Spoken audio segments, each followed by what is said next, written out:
Hi, my name is Caleb, and for this experiment, I chose the first topic, wind-driven waves. So the first thing I did was grab my baking pan, and then I filled it up with about 1.5 or 2 inches of water, went outside, grabbed some leaves for some floating objects to help visualize the water currents. Then, of course, I have my straw to provide the wind. So the first thing that we want to do is start on this end of the pan and blow towards this end of the pan and see how that current ends up happening.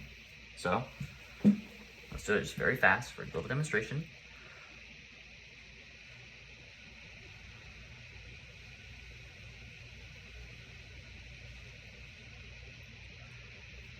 So as you can see, when the wind goes in this straight line to the back of here, the floating objects and the current goes with the wind until it hits the back of the pan.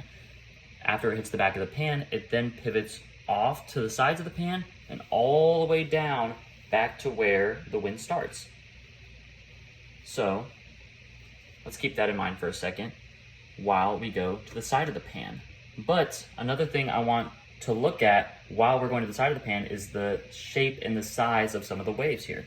So we're gonna go to the side of the pan, try to show the same thing, but just look at the wave shape.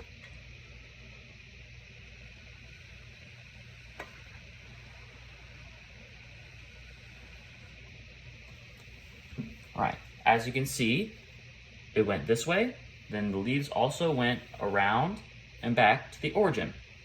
Now we're gonna do it diagonally too in a second, but as you can see there, the waves weren't all that big because it didn't have enough time to travel.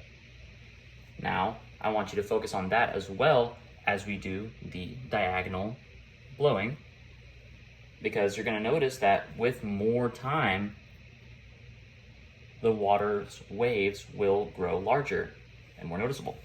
So here we go.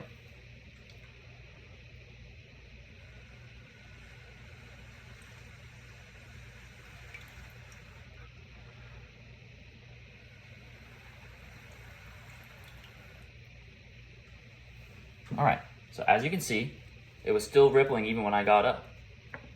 Now,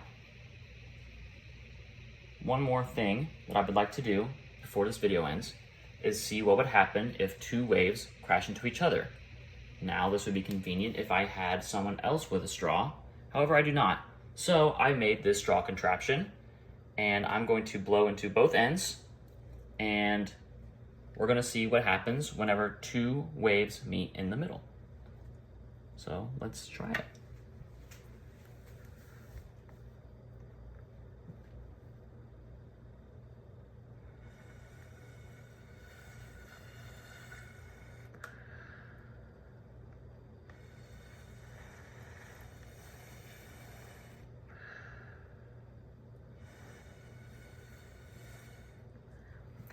So as you can see a little bit there, the waves end up meeting in the middle, and then they act as each other's back of the pan in a sense, where they meet in the middle, and then both sides have their own sets of leaves, floating objects, currents.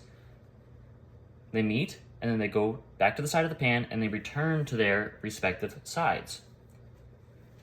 So that's pretty much how the wind currents affect each other when they run into each other, the ocean currents as well. And that sums up my demonstration of this experiment. Thank you so much for watching.